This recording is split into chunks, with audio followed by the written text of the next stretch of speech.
Pues Rafa, muchas gracias por aceptar esta entrevista. Primero me gustaría que nos platicaras qué es Happy Monster y que nos dieras un poco de contexto de cómo iniciaron y cuál es el estatus actual de tu negocio. Ok, pues hola, mucho gusto, muchas gracias por invitarme. Yo soy Rafa Delgado, me dicen el Turco, soy socio y director cinematográfico en Happy Monster. ¿Qué es Happy Monster? Happy Monster es una casa productora que tiene creo que el valor agregado más grande que tenemos. Bueno, tenemos dos muy importantes. Uno es que tenemos toda la postproducción in-house, lo cual nos permite ofrecerle al cliente un servicio como más completo, ¿no? Ya que el proyecto se desarrolla de principio a fin dentro de nosotros, no necesitamos recurrir a proveedores externos, ¿no?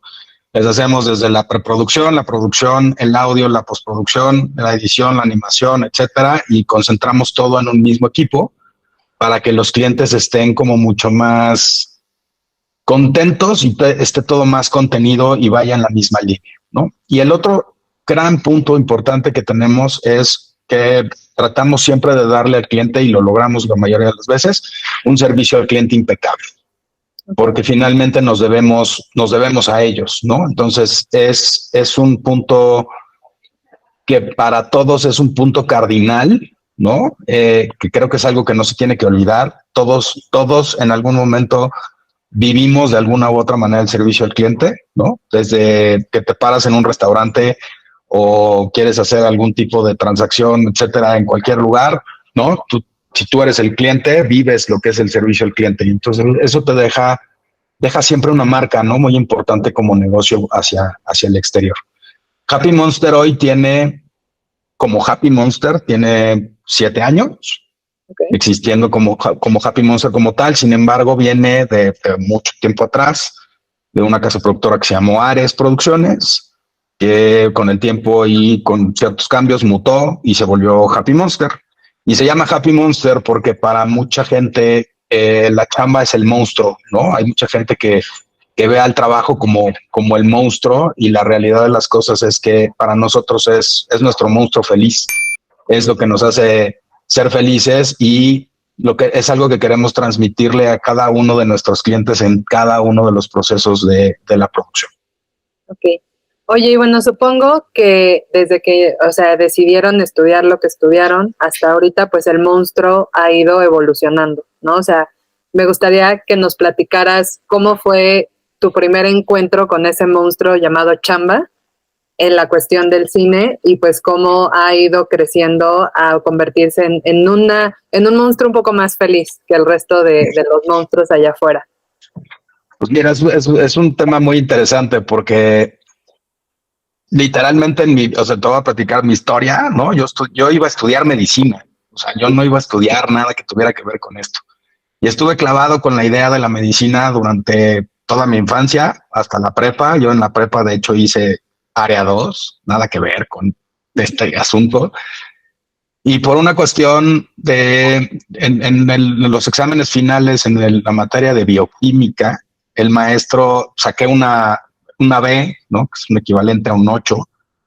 Y el maestro vio mi calificación y me dijo, no, brother, tú no eres de Bs, te vas a segunda vuelta, repites el examen para que saques la calificación que debes de sacar. Y yo me entripé horrible y dije, no, o sea, ¿por qué? Si pasé, ¿por qué me estás regresando? ¿No? Entonces, en mi enojo y mi arranque de, ¿cómo decirlo?, de adolescente, ¿no? La realidad de las cosas es que pues hice un acordeón, hice trampa, pasé el examen, saqué A, y terminando, cuando tuve mi calificación, me senté a pensar y dije, brother, no puedes hacer esto porque si vas a ser médico vas a jugar con la vida de la gente. Okay. Nos vino una reflexión muy profunda en mí para esa corta edad, y hablé con mis papás y les dije que me quería tomar un año sabático, cosa que me dijeron, sí, ajá, ¿cómo no? ¿No? O sea, órale, va. Se encargaron de que el año sabático de entrada se volvieran 6 meses, porque mi mamá decidió meterme a todo lo que podía meterme al horario más temprano posible. Y entre esas cosas me metieron a como clases de orientación vocacional, Y de las cosas que salieron, salió publicidad. Y fue así como de, nunca lo había pensado, ¿no? Comunicación, publicidad. Y entonces cuando finalmente me di cuenta que eso era como el camino, empecé a buscar escuela. Esto fue durante los primeros 6 meses. Yo ya tenía lugar para estudiar medicina en una universidad. Intenté otras universidades y en esta que ya tenía lugar me dijeron, brother, pasaste el examen para estudiar medicina, ¿qué quieres estudiar? Tienes, o sea, acceso a la carrera que quieras. Y dije, comunicación. Me dijeron, no, perfecto, entras en enero y las otras universidades eran por año. Entonces tenía yo que esperarme hasta julio y yo ya no podía con la dinámica familiar y decidí entrar a la carrera en enero. Entré en enero de 1996 y el empezar a entender lo que era la comunicación y la publicidad y todas estas cosas, creo que para mí lo más importante siempre fueron las materias prácticas. Entonces, primer semestre fotografía fue la materia que me voló la cabeza y que todavía trabajábamos con película en análogo, había que revelar, había que hacer todos los procesos de impresión, había que hacer muchas cosas. Y entonces se empezó a volver mi hit en la vida eran las materias prácticas. Y entonces mi objetivo era pasar las materias teóricas como pudiera y enfocarme más a las materias prácticas. Okay. Y empecé a meterme en lo que era la producción, poco a poco en cada uno de los semestres, en las materias más prácticas, como más hands-on, por decirlo así. Y es muy chistoso porque durante toda mi trayectoria en la universidad, donde tuve la fortuna de tener buenos compañeros y éramos muy entrones y le entrábamos a todos los concursos de publicidad que había, a todos. Ganamos premios en concursos de la ANP, ganamos concursos de marcas, nos metíamos a todo lo que podíamos y siempre estábamos pensando en lo que era. ¿Sabes? Nosotros si nos decían, algún maestro nos decía, eso no lo pueden hacer, era demostrarle que sí lo podíamos hacer. Pero durante todo ese proceso, yo siempre fui productor. En uno de esos concursos, uno de los premios era trabajar en una agencia de publicidad. Trabajé como creativo 6 meses ahí. Empecé a entender cómo funcionaba el tema creativo. Empecé a ver que mi creatividad estaba como muy a flor de piel, ¿no? De ahí terminó ese periodo de 6 meses y conseguí trabajo en un estudio de audio. Por conocidos, por referidos, me dijeron, ve a ver a este cuate que es mi primo, una amiga que tenía, y pues, ve a verlo, a ver qué sale. Me dieron la chamba, estuve ahí, empecé a hacer diseño de audio y mezcla de audio, y de ahí nació la oportunidad de que me preguntaban si sabía usar After Effects. Les dije, pues sí, más o menos. Pues tenemos un cliente que quiere hacer comerciales de discos, una disquera. Y pues todo es en After. ¿Te lo echas? Pues a ver, ponme la compu y le probamos. Hice mi primer comercial en After, lo mandaron al cliente, el cliente le encantó y nos mandó 10 más. Y entonces se empezó a volver como multidisciplinario para mí. Se empecé a saber de producción, sabía de todo lo que tenía que ver con producción y empecé a ver la parte creativa del lado de agencia y luego el audio, luego la animación, hasta que en ese trabajo, por azares del destino, tronó y fui a dar a una agencia de publicidad como productor. Entonces yo trabajé en Alasraqui 2 años, llevando una de las cuentas más importantes, que en ese momento que era Telmex, y fue un proceso de aprendizaje durísimo, ¿no? O sea, es el entrar al tema de cómo funciona una agencia con una cuenta de ese tamaño, entender los procesos y las urgencias, que es algo que vivimos en este medio muy marcado, ¿no? La verdad es que pues, te empieza a abrir un panorama muy padre y muy diferente. Entonces empecé a trabajar con diferentes casas productoras. Por supuesto me hice amigo de muchos de ellos, ¿no? Y uno de ellos, que es uno de mis grandes mentores en este medio, que se llama Zach Linder, un día me dijo, brother, ¿qué haces ahí? ¿Qué haces metido en una agencia? ¿Qué haces queriendo ser productor? Tú estás hecho para vivir del otro lado, ¿no? De este lado de las casas productoras. Y pues me armé de valor, renuncié, me fui a trabajar con él como su asistente de dirección Y de ahí entré como a la parte de la dirección en el medio, ¿no? Y empecé a conocer lo que implica la asistencia de dirección, lo que implica la producción, lo que implica el trabajar ya directamente para un cliente con expectativas, con deadlines, con todo este tema, la estructura que tiene pues la industria del cine, ya sea publicitario o no, empezar a conocer cómo trabaja cada uno de los departamentos. Y creo que ese brinco fue el momento en el que encontré a ese Happy Monster, porque fue entrar a un mundo en el que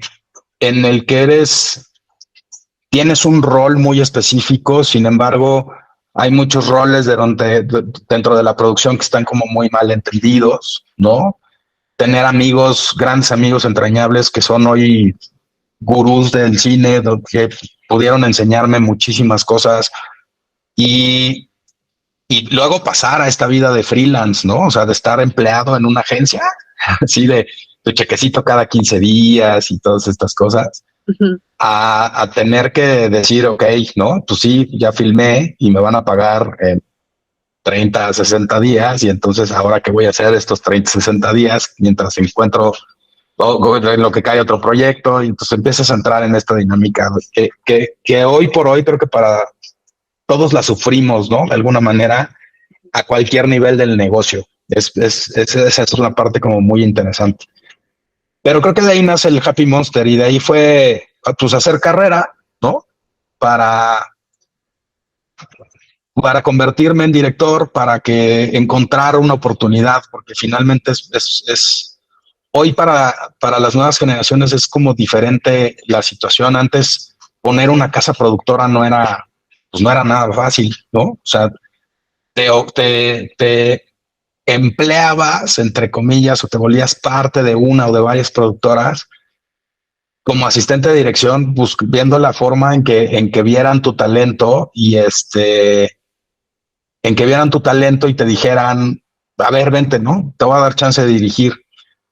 Y es un medio bien complicado, es un medio de muchos egos, es un medio de, de lucha constante, ¿no? Ujú. Finalmente encontré mi oportunidad, me dieron la oportunidad, empecé a dirigir y ya de ahí empecé a moverme de muchas formas. Eh, Estaba yo justo como empezando a dirigir y cayó la pandemia de la influenza, ¿se acuerdan? Cayó y se murió la chamba un rato y entré como en una crisis, ¿no? Ahí de qué onda con esto, cómo, cuánto va a durar, qué va a pasar, ta, ta, ta. Y acabé trabajando, me volví a emplear, porque pues, fue la manera en la que encontré como para salir del hoyo en ese momento, ¿no? Trabajé para Grupo Expansión un par de años, con un proyecto para levantar justamente todo el departamento de video de Grupo Expansión. Este,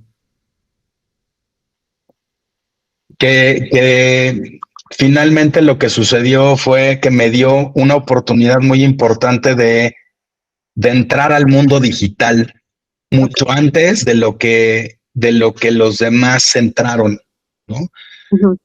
Empezar a conocer cómo hay fuentes de contenido que se tenían que volver fuentes igualmente de contenido, pero ahora en video, ¿no? Estabas acostumbrado a usar la revista y darle la vuelta a la página y tenías que leerte artículos enormes y empezar a hacer contenidos digitales en video para que entonces fuera más digerible para la gente, para que los pudieran incluso poner y escucharlos, ¿no? Oye, el concepto del podcast lo dejas en el background y sigues trabajando, ¿no? Y estás escuchando un noticiero, un review de diferentes cosas. Entonces me abrió mucho el panorama hacia lo que era, hacia lo que venía en cuanto al mundo digital.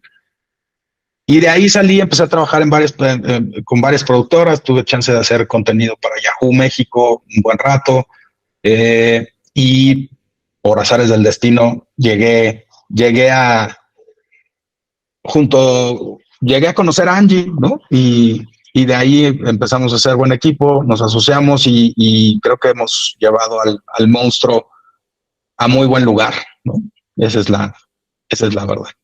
Muy bien. Oye, pues en toda tu historia me parece que has hecho como muchos brincos a muchas cosas, ¿no? O sea, desde el brinco a ser multidisciplinario, el brinco a entender digital, el brinco a, o sea, de medicina a tener como digamos, como salto cuántico de reflexión, como tú dices, como muy Exacto. chiquito de, chale, o sea, no, o sea, ya rompí algo que no puedo romper dentro de un quirófano.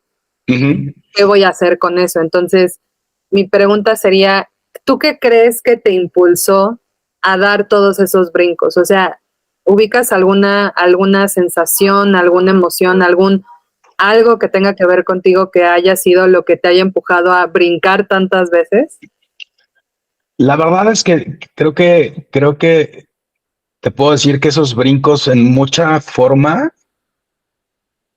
fueron de alguna u otra manera como involuntarios, fueron como empujones, ¿no? O sea, la vida me fue poniendo las situaciones, o sea, vaya, ganamos el concurso, me dan una chamba de creativo, pues órale, vamos a entrarle a ver qué es creativo, ¿no? Y estuve 6 meses en esta agencia y luego el brinco, ¿no? Pues ahora ya se acabó esto, ahora qué hago, ¿no? Yo necesitaba y quería trabajar, ¿no? O sea, ganar mi lana, no depender de mis papás al 100%. Entonces el brinco al estudio de audio fue, fue un brinco complicado, ¿no? Porque pues era así de, pues sí sé hacer audio, sí sé, porque lo hice en la universidad, Ujú. pero no sabía hacerlo como lo hacían ellos, ¿no? Ya a nivel profesional, ¿no? Y es aprender, y luego el empujón de, oye, pues puedes hacer animación, pues sí sé más o menos usar el Fine, el After, entonces pues vamos a darle, y entonces empecé a trabajar con el After. Han sido como empujones, de hecho es muy chistoso porque de repente es como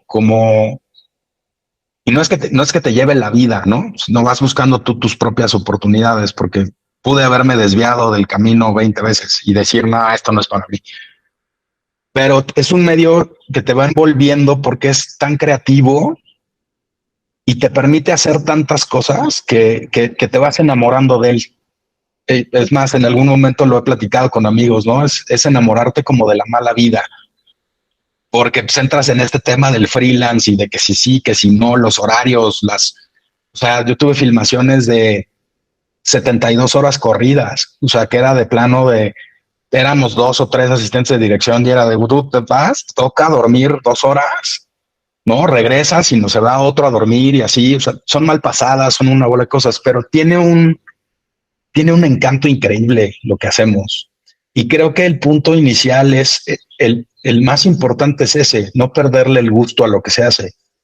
Cuando Sí, ya estás haciendo algo y dices, no, esto no, ¿no? Y vaya, puede ser, depende mucho del carácter, ¿no? Yo de repente es así de, oye, es que el cliente está pidiendo esto y dices, no, pues, pero al final, o sea, lo solucionas, ¿no? Encuentras la salida creativa para solucionarlo. Y creo que lo que tiene el medio es eso, o sea, te va llevando y te va nutriendo, ¿no? Tú decides si lo tomas o no.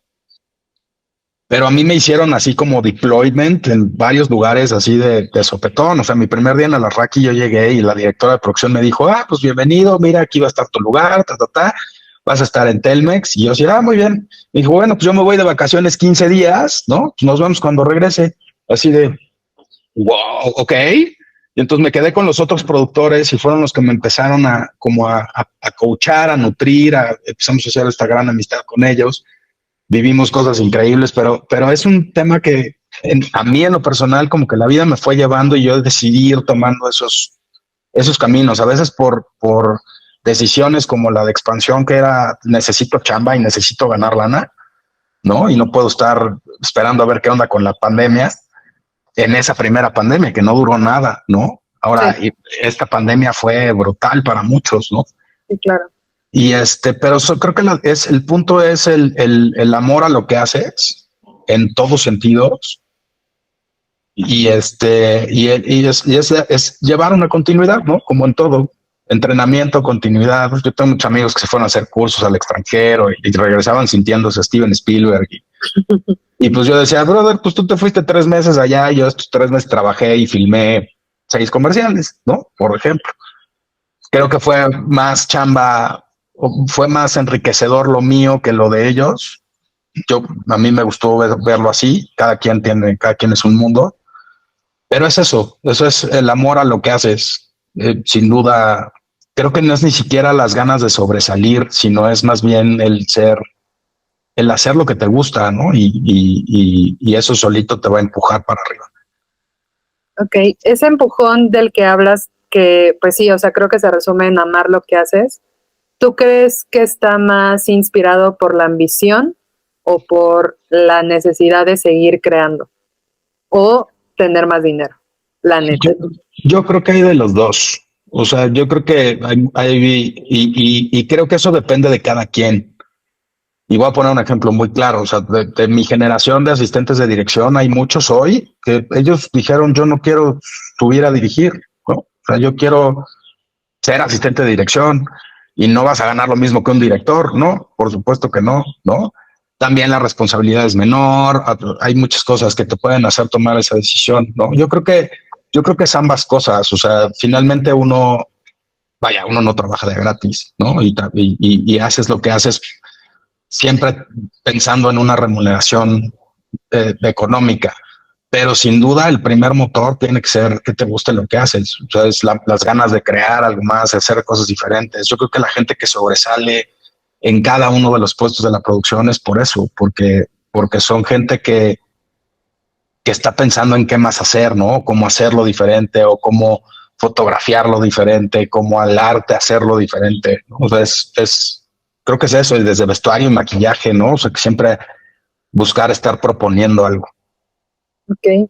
Sí, me parece que eso es algo de que prácticamente es la característica principal de todos los proyectos que han logrado sobrevivir todos y cada uno de los momentos difíciles que se viene cuando decides hacer, o sea, de verdad, de corazón, o sea, decides hacer lo que amas, ¿no? O sea, como que esa decisión, a mi parecer, como que te la venden muy románticamente, pero ya cuando la decisión toma vida y la ves en un proyecto, en un negocio, pues te das cuenta que no es tan romántica como ni tan suavecita, o sea que más bien No, no, muchas cosas, ¿no? exacto.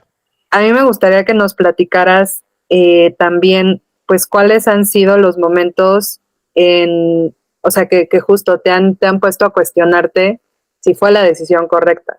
Porque has pasado por muchos caminos, has pasado por muchos procesos, has pasado por muchos, incluso como eh, pues sí, o sea, muchas partes del negocio, ¿no? O sea, desde empezar, trabajar para alguien más, tener tú tu propio negocio, volverte a emplear para un tercero. ¿Cuáles han sido esos momentos que, pues sí, o sea, los momentos no chidos de hacer lo que amas para ti? Mira, ahí sí creo que la mayoría de esos momentos que no están chidos tienen mucho que ver con la lana. Ok, ¿Por qué? Porque creo que es uno de los más grandes, no sé si decirlo, vicio de este negocio, y es que todo el mundo, por una o por otra cosa, se tarda un chorro en pagar, ¿no? Y entonces te llevan a niveles en donde puedes tener un punto extremo donde estás ahorcado y decir, puta, o sea, mejor me busco otra cosa, me dedico a otra cosa, o sea, no sé, ¿no?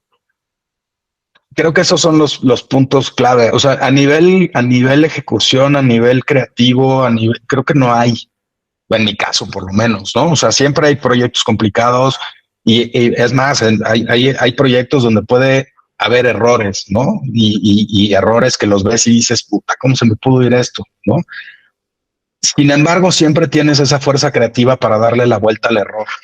Y creo que esa es la parte más importante, o sea, que no soltar esa parte. Si realmente llegas a un punto en el que dices, esta no fue la decisión correcta, casi te puedo jurar que todos es porque no están obteniendo esa remuneración que esperaban, ok. por procesos de pago, por falta de chamba, por lo que sea. O sea, hay momentos, hay up and downs en todos los negocios, hay más en los negocios creativos. Creo que hay up and downs fuertes, ¿no? Y el tema incluso del seasonality, o sea, hay épocas del año en las que pues nadie produce, Ujú. ¿no? Y hay productoras que producen y filman todo el año. Hay de todo, siempre. Pero creo que es un tema también, ahí sí creo que tiene que ver mucho con el tema de económico. ¿Y cómo o sea, cómo ustedes han sobrellevado pues todos los escenarios económicos que tiene, como tú dices, el medio, ¿no? O sea, porque el medio audiovisual es conocido también por generar cosas muy increíbles y grandes talentos y personas que inspiran a otras personas y todo en expansión.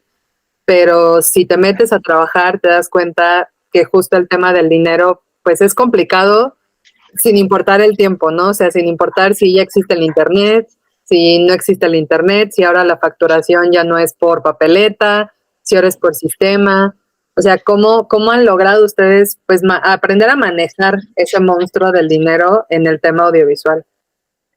Creo que la primera y la más importante es administración en todos sentidos y es prevención en mucho. O sea, creo que el aspecto más importante, y esto es algo que yo le aprendí a Angie, porque Angie lleva años siendo la que lleva el negocio, ¿no? Y creo que lo más importante es que tiene que haber una administración de los recursos. Tienes que estar consciente de que el proyecto que vas a filmar hoy, ¿cuándo va a llegar la lana? Y entonces es un tema de proyección de ingresos y es un tema de administración de ingresos. Por eso es tan importante para las casas productoras en específico, yo creo, para todos, ¿no? Es tener un flujo constante de proyectos. ¿Por qué? Porque entonces pues cae uno y después va a caer el otro y cae el otro a nivel pagos. Pero es un tema de planeación y de administración, de proyección sobre todo, ¿no? O sea, hay que ser muy claros en los escenarios. Por supuesto, hay momentos en los que el escenario te puede sobrepasar, ¿no? O sea, nos han tocado clientes que pagan, o sea, es un hijo 9 meses después, ¿sabes? Un año. O clientes incluso que no pagan, que les haces la chamba y con la mano en la cintura te dejan de contestar el teléfono y ya no vuelves a saber de ellos y te deben una fortuna, ¿no? Sin embargo, con todo y que haya clientes de ese tamaño, creo que la administración y esta proyección a futuro tiene que ser impecable. Porque finalmente hoy puede haber casas productoras como nosotros, que somos 10 personas, pero hay que cumplir una nómina, ¿no? Y esa nómina se cumple sí o sí, o empiezas a tomar decisiones difíciles, ¿no? En momentos difíciles. Creo que todo es un tema de cómo ir justamente administrando, ¿no? La administración lo es todo y el buen manejo del dinero en muchos sentidos. Ok. ¿Tú crees que el tema de las ventas tenga algo de creativo en hacerlo? O sea, este tema de tener un negocio tiene más creatividad o más tema de logística y administración, o es una combinación de ambos. Yo creo que en todos los casos la creatividad está presente. O sea, ya hay puntos en un negocio. O sea, hay negocios que se venden solos, ¿no? Y puede haber como las grandes casas productoras que filman 4 proyectos al mes y con eso, y están seguros de que van a filmar por lo menos 3 proyectos al mes, ¿no? Órale, va. Igual y ellos no necesitan tanto el vender, pero yo creo que la venta pues es clave. O sea, y algo que es bien importante, o sea, es el proceso creativo en las ventas existe. O sea, creo que siempre va a existir y siempre hay que tenerlo en cuenta, ¿no? Porque justamente, o sea, hoy nosotros le estamos hablando a una generación de clientes completamente diferente. Y entonces no no les podemos de alguna u otra forma vender igual a esta nueva generación de clientes, porque también algo que es real, o sea, los clientes en las empresas y en las agencias y en los departamentos de marketing cada vez son más chavitos, ¿no? Okay. Y tú vas creciendo con el negocio y tú vas teniendo todo este bagaje cultural de colmillo, de lo que te dejan los años en el medio, ¿no? Yo hoy puedo decir orgulloso que tengo 23 años en el medio, 24 en realidad, si tomo en cuenta la agencia y el estudio de audio. Okay. 24 años en esto, ¿no? Y de repente es complicado, ¿no? O sea, como entender la manera de pensar de los clientes. Entonces creo que siempre tienes que estar buscando una forma creativa en cómo venderles. Okay. Cómo hablarles en su idioma, cómo llegarles de alguna manera de forma que les interese, ¿no? Y se vuelve complicado. La verdad es que de repente sí dices, híjole, ahora sí no sé ni cómo hablarle a este cuate, ¿no? Y tienes que encontrar una manera creativa de llegar y vender, sin duda. Oye, ¿y tú qué? O sea, que prácticamente tienes la edad de muchas personas que hoy están tomando la decisión o están empezando a trabajar en proyectos audiovisuales. ¿Cuál es la principal diferencia que ves en ti hace 23 años a esta nueva generación de gente que quiere pues vivir de lo que ama, trabajar en el medio audiovisual, pero que definitivamente el escenario no es tan similar al que tú viviste hace tanto tiempo? Creo que el punto más importante de la diferencia de hace 23 años es la facilidad que tienen hoy para poner un negocio.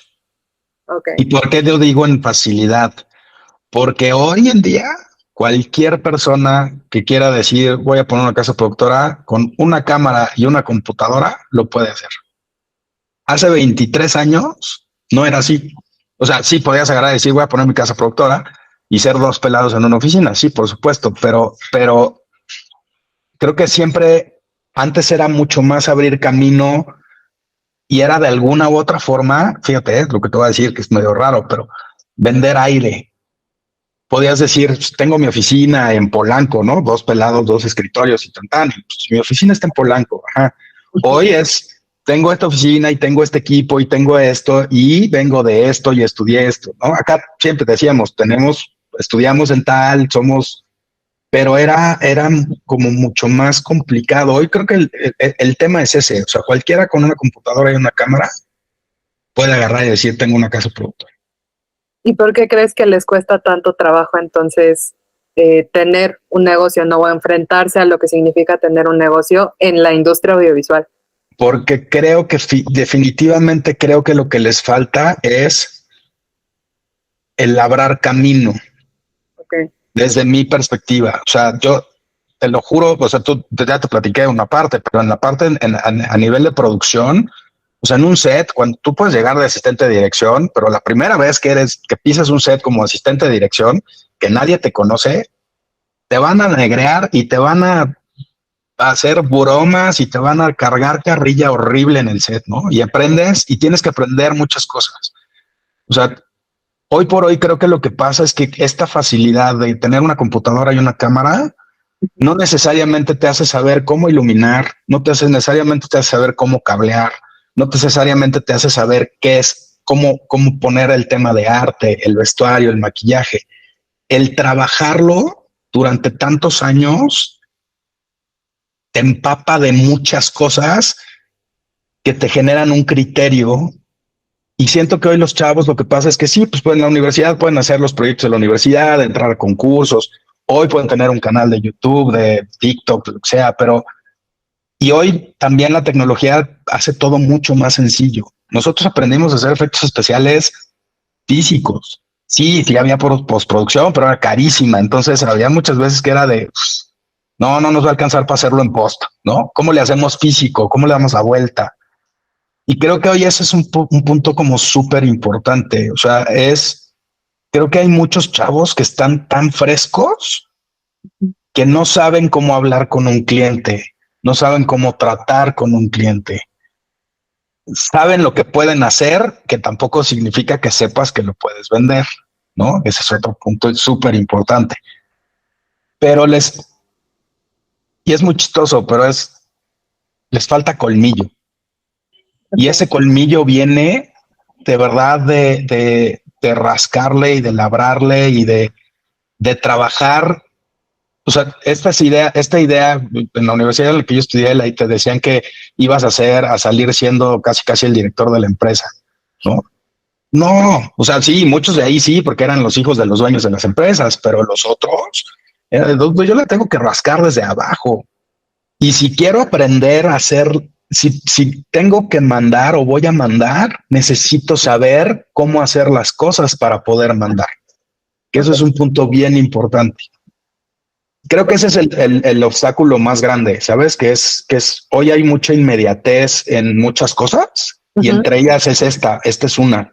Generar un negocio puede ser tan inmediato y tan fácil, pero pues sí, lo generas y ahí está, pero echarlo a andar y que dé y que trabaje y que crezca, pues sí es una chamba de mucha paciencia. Sí, oye, y creo que ustedes han logrado dominar a uno de los monstruos más difíciles que todos nos enfrentamos, que son los clientes. Porque justo al inicio de la entrevista me habías comentado que una de sus principales diferenciales es el servicio al cliente. ¿Cómo han logrado dominar a estos monstruos llamados clientes de todo tipo y ofrecerles esta parte del servicio como parte de sus diferenciadores? Mira, creo que el tema cliente es todo un tema. ¿Por qué? Porque te vas a encontrar con muchas diferentes personalidades y maneras de ser, ¿no? Así como habemos humanos, pues hay clientes. Finalmente todos somos humanos. Creo que el punto más importante es que tienes que estar para ellos lo más disponible posible, Okay. porque hoy, justo por lo que platicábamos de la inmediatez, todo mundo espera una respuesta pronta, ¿no? Entonces, porque ya es así de te mandan un correo y te avisan por WhatsApp que te mandaron el correo, ¿no? Para que casi decir, oye, pues acaba de entrar, ¿no? O no ha llegado el correo, ya me estás avisando, déjame, le doy refresh, ¿no? A ver si entra. Entonces se vuelve un tema de dar el servicio en el momento adecuado. Ese es el punto número uno. Punto número dos, creo que es contagiar la energía. O sea, y eso es algo como bien importante y que a veces no o sea, los clientes imponen, ¿no? Siempre. Y siempre te vas a topar con un cliente y te vas a sentar más derechito. Y sí, como no, y vas a tratar de ser más propio. Sí, Creo claro. que el punto, y ahí lo puedo decir, perdón, a nivel personal, es que uno de los puntos más importantes es ser tú. Okay. A mí me encanta romper el hielo con los clientes, tirar una broma, agarrar algún comentario ahí que hicieron medio chueco y medio hacer no, es una burlilla, ¿no? Algo así, porque creo que lo que haces es que los bajas a un punto, a un nivel humano, al mismo nivel que tú, ¿sabes? Y entonces ya es un tema de sí eres mi cliente, pero estamos en el mismo canal, nos la vamos a pasar bien, vamos a hacer la chamba, la vamos a sacar bien, es un punto importantísimo. O sea, cumplir los deadlines, cumplir lo que prometes es imperativo, porque eso es lo que habla y eso es lo que genera algo que es más importante todavía, que es la reputación. Okay. No hay nada más importante en este medio que la reputación, y una sola persona él puede echar abajo años de chamba en reputación. Gracias por llegar al final del video. Como verán, platicar con Rafa fue una de las mejores experiencias y por eso decidí que esta entrevista era con la que debía iniciar esta serie. Rafa es una persona muy talentosa, pero también con una visión muy puntual de cómo escalar y de cómo impulsar las ideas a nuevos retos y también, pues de paso, impulsarte y llevarte a ti a nuevas aventuras creativas. Definitivamente trabajar con él ha de ser una chulada. No lo sé, ustedes lo pueden averiguar llevando o mandando su trabajo a las redes sociales de Happy Monster. Recuerden que no necesariamente todo se trata de dinero y del business, también se puede colaborar y se puede aprender de grandes creativos de otras formas. De mi parte, esto es todo y nos vemos en el próximo business. Como siempre, me dio muchísimo gusto saludarlos por acá y nos vemos en la próxima.